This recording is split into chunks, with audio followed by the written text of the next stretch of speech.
যদি পৃথিবী গোলাকার না হয়ে গণক বা কিউব আকৃতির হতো তাহলে কেমন হতো? এমন এক অসম্ভব যাত্রায় বেরিয়ে পড়ব আমরা। শুরুতে কিছুটা স্বাভাবিক মনে হবে, সমতল ভূমি, পরিচিত আকাশ, কিন্তু হাঁটা শুরু করলেই অনুভব হবে অদ্ভুত কিছু। প্রতিটি পদক্ষেপে মনে হবে পাহাড়ে উঠছেন, কারণ আপনি গণকের কেন্দ্র থেকে দূরে সরে যাচ্ছেন। এর কারণে অভিকর্ষ আপনাকে টানছে নিচের দিকে।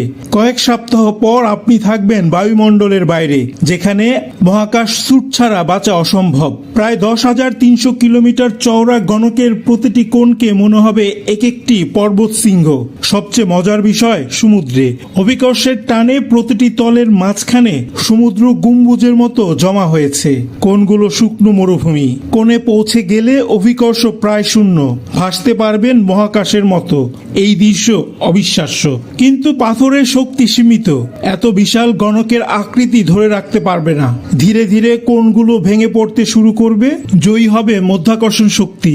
লক্ষ লক্ষ বছর ধরে গণক ধসে আবারও গোলাকার হয়ে যাবে পৃথিবী। প্রকৃতির নিয়মই অটুট, কারণ মহাকর্ষীয় বল সবকিছুকে কেন্দ্রের দিকে সমানভাবে টানে। আর গোলাকার হলো একমাত্র আকৃতি যেখানে সব বিন্দু কেন্দ্রে থেকে সমান দূরত্বে থাকে। এই অসাধারণ বিজ্ঞান যাত্রা পছন্দ হলে লাইক করুন।